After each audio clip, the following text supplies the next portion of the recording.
Hey, are you still open? I know, it's late. Can I come in?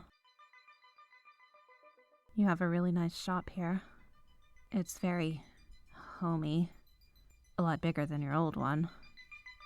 I'm sorry, but do you maybe remember me? I don't know if you recognize me. It was dark and, I was probably really frightening to look at. About 5 years ago, I broke into your garage and forced you to repair my cybernetics. I threatened you with violence if you didn't comply. You remember me now? Let me officially introduce myself. My name is Janet. Janet Farsons. I know, that's not a very magical name, but I was the witch from that night. I'm in the city to testify at the tribunals for the old regime, and I saw an ad for your co-op on the train. It had the faces of some of the technicians, and one was you. I remembered your face from that night. I used the spell I put on you to track you down. Do you remember? The one that warns me if you're in danger. I know that's really weird, but I wanted to see you again. This place is really nice. Did you grow up in this neighborhood? That's nice. It suits you. This city is so beautiful. I never realized that when I was stationed here. The way the city lights reflect the bay, the dark blue and purple tint of the streetlights. The fact that no matter where I am, I can hear music off in the distance. It all gives me chills. I've been trying to get up the courage to go out on the town one night. I was born in a small fortress city in the northern plains. It was always too cold. I never liked it there. It wasn't alive like it is here. Everyone there hated everyone else. I'm sorry, you didn't ask for my life story. I came here because I wanted to apologize. I broke into your house and threatened you. I wasn't who I am today. I was a dangerous person. I don't think I would have killed you, but something like turning you to stone or taking your voice away forever. Those were things I was legitimately considering. I was desperate and hurt, and I acted like a feral animal. I did terrible things that night, both before and after I arrived at your place. That militia guard who was on the corner that night. I've heard he was a violent man who abused his power, but I can't justify what I did to him. I wasn't kidding about the fates worse than death. That night you showed me kindness I didn't deserve. I had no right to extort you like I did. I'm really, truly sorry, but I know that doesn't mean anything. Is there anything I can do to make amends? Yes, I suppose I can sit for a while. You're a good person, lending an ear to somebody like me. I didn't run away because I was rebellious-minded or anything.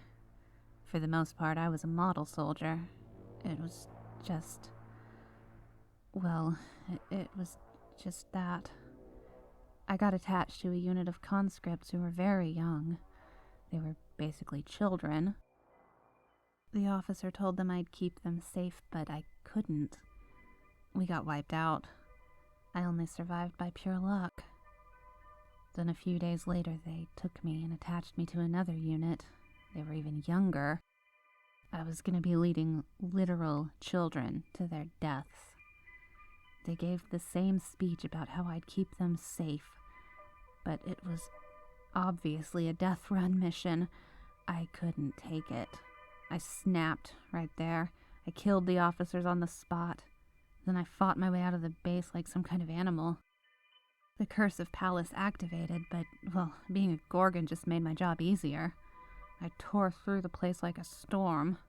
Anybody that had the power to stop me was out on the front lines. I found a cell of rebels outside of the base and hid with them for a while. A guy from the underground managed to give me some more implants to keep the curse under control, but then the security witches found us before he could finish. They killed him. But I managed to escape. Again. I suppose I'm good at that. Surviving stuff that kills everyone around me. After I left you, I jumped the city walls and found my way to the castaways. They were closer to the city than I had thought. The war was going way worse than even I had realized. I turned myself in and offered them all the info I had. I thought they would just kill me, but they took me away and gave me medical attention. They found some alternate force that can break curses without magic. That's how they'd made so much progress. I spent the last months of the war in physical therapy. I've been getting counseling, too. I'm slowly becoming human again. My therapist told me not to see it in those terms, but that's what it feels like. Have you been okay since that day? I see your curse mark is gone. I'm glad. Did it ever get activated? Ugh. And did you do what I told you? Good. My curse is gone too, if you hadn't noticed. My eyes don't turn people into stone anymore. And my skin isn't always breaking out in scales. I kept the snakes, though. I got a little attached. I got used to being able to use them to look behind my head. And, well, I mean, they're kind of cute, right? I even named them. This one is Damien, this one is Clara. Then we got Sharon, Carter, Tony, and, sorry, I got all rambly. I usually hide them in public, though. Sometimes I get self-conscious. This is actually the first time I felt okay wearing a dress. Normally I hide the scars from my old implants. Do you like it? I really like the flowers. Thanks. I do genuinely feel really pretty today. I haven't felt this way in a long time. It's amazing how much everything has changed since that night, isn't it? It seemed like the four queens were unstoppable, like they'd be around forever. And now it seems like it was just a bad dream. Once they led armies, ruled by decree. Some of us even worshipped them. But nobody walks under their banners anymore. Like the wind just blew them away. 2 died in the war.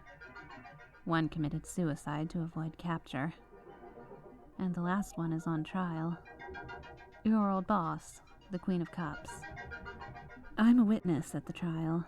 I saw her on the stand yesterday. She was a mess. She'd obviously been crying and seemed completely bewildered by everything. It was pathetic.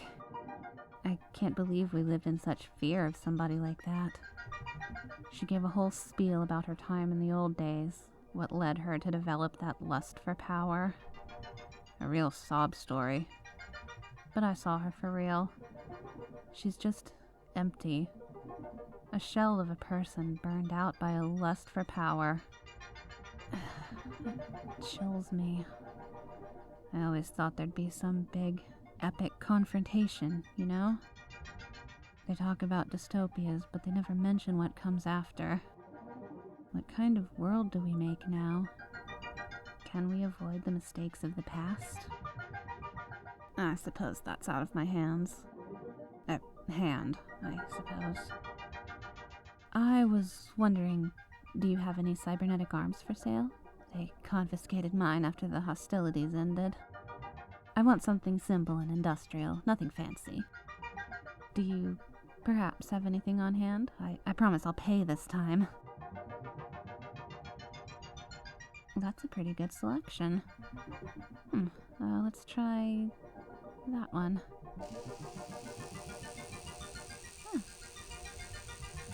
Not bad. Not bad. It kind of reminds me of my old one.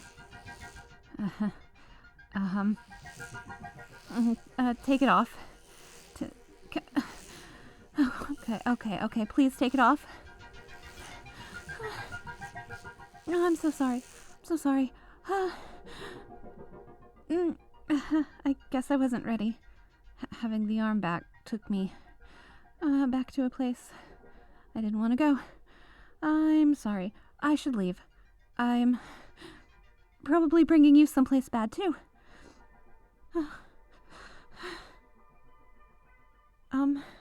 No, I don't really know where I'm going. I'll probably go back to the room the tribunal put me up in. No. I mean, I don't have a curfew or anything. I already testified. Why? Well, yeah, I do want to explore the city. Are you offering to show me around? Are you sure? Like, sure. Alright. Let's go.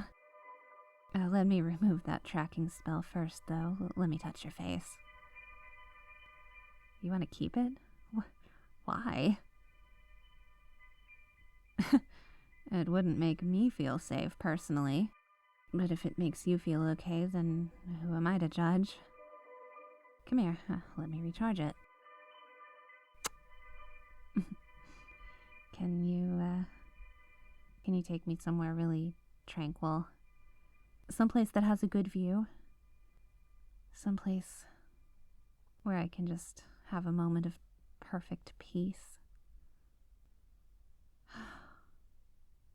Thank you for everything.